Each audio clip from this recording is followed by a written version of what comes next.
All right, welcome to my amazing, awesome presentation for mine for numbers. Okay, procrastination. I only really see procrastination as just people being lazy most of the time. But, there are different situations like people just having bad time management or things come up or um, there are more important things that have to be dealt with first, or just simply forgetting about it. And that one, that one gets me sometimes. I do tend to forget about things when it comes to assignments. Um, I guess like this one. This one was just because I just didn't see it on Canvas because it's not with the other stuff. But excuses. Um, when it comes to procrastination and learning something like in school or work or doing assignments or things like that. Whenever you procrastinate, it doesn't leave you really any amount of time to do any kind of good work. Whenever you have an assignment or a lecture or whatever, and it takes 30 minutes, it's not good to just set aside 30 minutes for it. You need to really set aside probably double the amount of time that you think it'll take you to do it. Like whenever they told us when we first came to UAB on like introduction or what's the word? Whatever, when we first got here, not presentation, whatever. That whenever however many hours or however much time you spend in class, you should spend double that amount of time outside of class working on assignments and whatever comes with it, studying, whatever. And that the main reason for this, or as far as the book like to talk about, is your brain needs time to diffuse in between learning. You need break times. You can't just cram and cram and stuff and stuff. Now, me personally, that's how I like to do things. I don't like wasted time. I like to cram and stuff. I, I'm I don't need breaks. I don't like breaks. I like time invested, not time wasted. But it went over a few different systems that are valuable for learning, like the reward system, um, like give yourself 30 minutes if you study and do your work or whatever for 30 minutes. Then you take, say, 15, 10 minutes, take a break, get on your phone, play a little game, do whatever, go get a snack. You earned it, reward yourself. Um, and the timer one, there was a name for it, but I couldn't find it. And, I know what I'm talking about though. Is if you set like a 25-minute timer and make sure you just put in that work for 25 minutes, you just nonstop really learn or really work on your assignments, that you'll really get a lot done in 25 minutes. It won't feel like a lot of time, but you'll really cram a lot of stuff. I don't see why you couldn't just do that in the first place, do that for an hour, but some people need a little motivation. Distractions. Distractions definitely plague this generation. It is very bad. We're all iPad kids.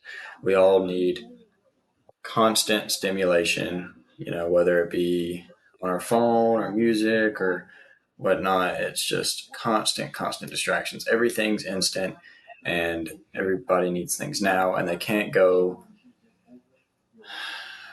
5 minutes without stopping. It's just, we all have the attention span of goldfish. Um, I kind of pride myself on being able to focus for longer than most, but I definitely still need music in order to focus. And, this book would have me believe that that's not so bad of a thing. Distractions aren't always bad. It gives us time to take our focus away so that we're better able to use our brain more efficiently with whatever we're doing. It talks a lot about focus mode and diffuse mode in these chapters.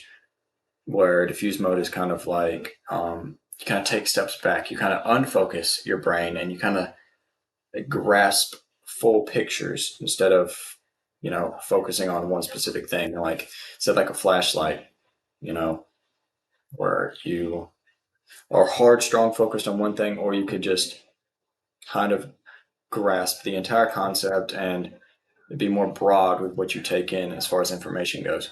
And it used diffuse mode a lot in saying it. I've always heard people in articles and things I've read, they've talked about conscious thought and subconscious thought. And as far as your subconscious brain takes in a lot more information than your conscious brain. And if you can really learn how to use that efficiently or effectively, then you can take in a lot more information a lot faster. And um, yeah, it talked about Thomas Edison. I think it was Thomas Edison, Jefferson Edison, probably Edison.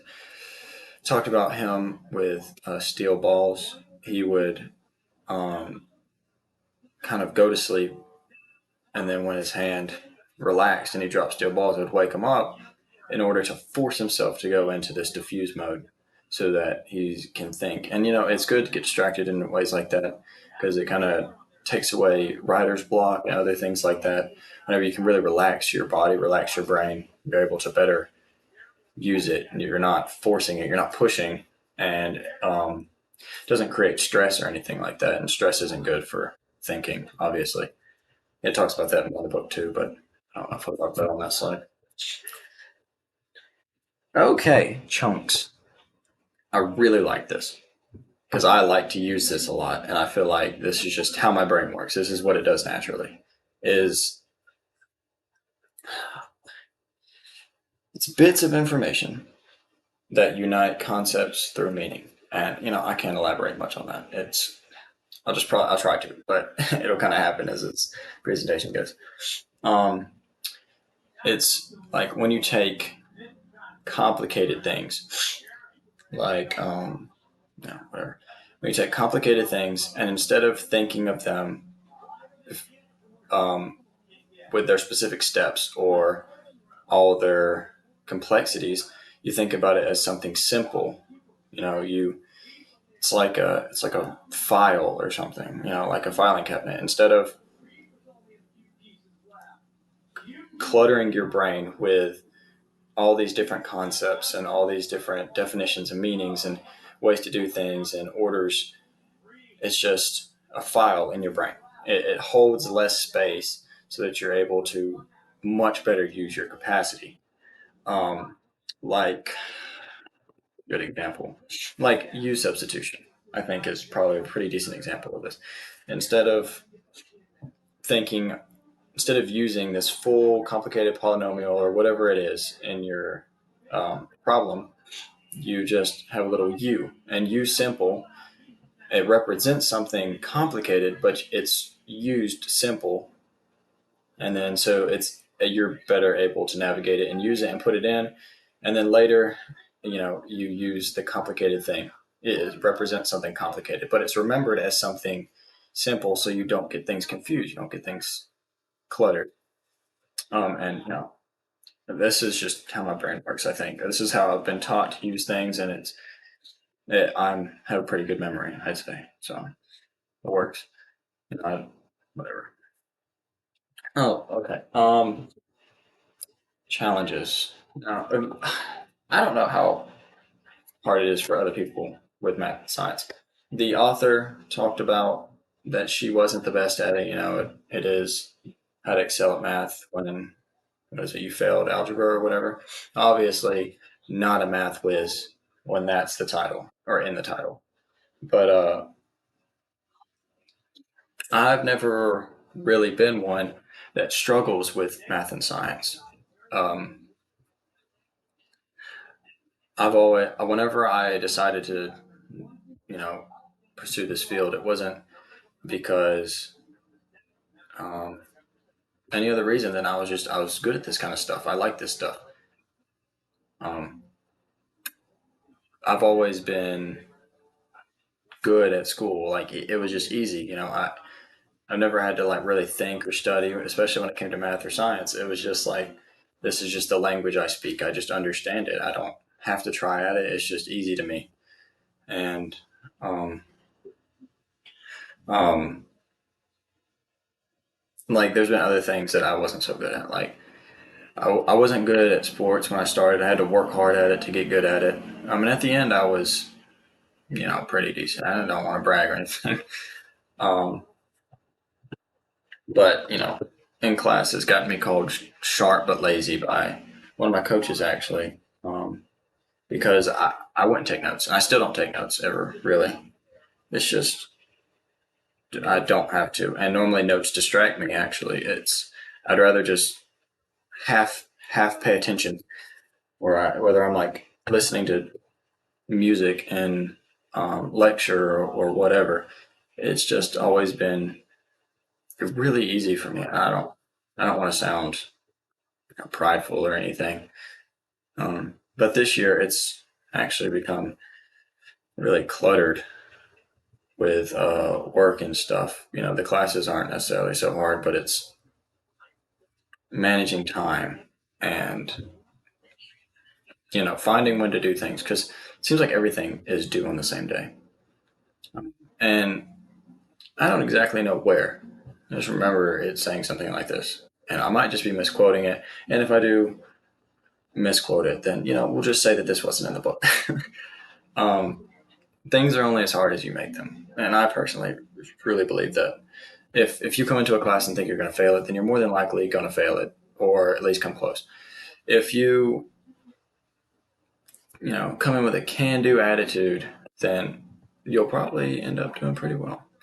But yeah. Okay, this slide, I don't even know really. Like,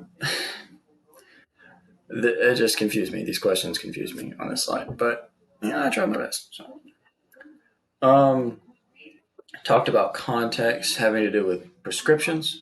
Um, the only prescriptions I know are ones for medicine and stuff. I took medicine.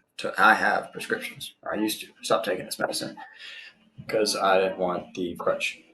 But prescriptions are very important, and doctors really need to nail it. They can't mess up prescriptions because this is, people could get very sick, or if you're just off a little bit, like with pharmacists and stuff. I think that's what pharmacists do. I don't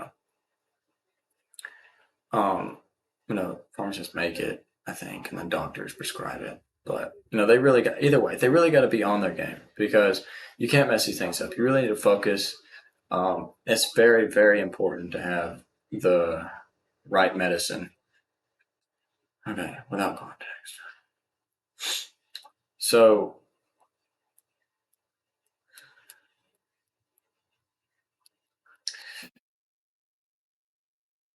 when you just dive headfirst into something that you're not the most familiar with or you don't know so well, um, that kind of puts you in a bind. Without context, a lot of mistakes get made. Whenever you're just coming in blindly or you're working ahead or you're not quite prepared, then you kind of put your back against the wall. That's not a very good analogy. Anyway, um, and then it said the best way. I think the best way for a student to work through, you know, being out of their depth per se, just working a little ahead, biting off more than they can chew, is slowly. Slowly. You need to take your time, make sure things are done right, make sure you have. Can I move this? Oh, look at that. Probably should have heard that earlier. Um, and to have focus. Like they say, how do you eat an elephant at one bite at a time? So having good focus is very important, and making sure every step is done right, like putting together an engine. Kind of rambling on this slide because I was kind of unsure, and I was trying to make it last 15 minutes, which I think I did. So thank you for coming to my presentation. And now I am going to do this until I get back over here and